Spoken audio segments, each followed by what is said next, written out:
வந்து எஃப்ஐஆர் போட்டிருந்தா கூட கைது தேவையில்லை. எந்தெந்த வழக்குல கைது செய்யணும், எந்தெந்த வழக்குல கைது செய்ய வேண்டாம்னு சொல்லி உச்சநீதிமன்றம் பல வழக்குகள்ல வந்து தீர்ப்பு செய்யிருக்கு. முக்கியமா குறிப்பிட்டு சொல்ல போனா அருணேஷ்குமார் வெர்சஸ் ஸ்டேட் ஆஃப் பீகார்ங்கிற வழக்குல உச்சநீதிமன்றம் 7 ஆண்டுகளுக்கு குறைவாக தண்டனை வழங்கக்கூடிய வழக்குகளில் கைது அவசியம் இல்லை. ஒருவேளை கைது அவசியம் என்று ஸ்டேஷன் ஹவுஸ் ஆபீசர் கருதினால் ஏன் கைது அவசியம்னு எந்த கோர்ட்ல கொண்டு போய் ரிமாண்டுக்கு கொண்டுகிட்டு போறாரோ அந்த கோர்ட் திருப்தி அடையும் வகையில் நீங்க விளக்கம் சொல்லணும்னு எழுதியிருக்கு. To the satisfaction of the மேஜிஸ்ட்ரேட்னு இருக்கு.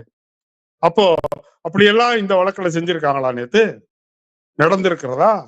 நீதிமன்றத்தில் தாக்கல் செய்யப்பட்டிருக்கிறதா? பழைய குற்றவியல் நடைமுறை சட்டம் பிரிவு 41H படி அந்த அபிடவிட் அவர் தாக்கல் பண்ணியிருக்காரா? ஸ்டேட்மெண்ட் கொடுத்திருக்காரா?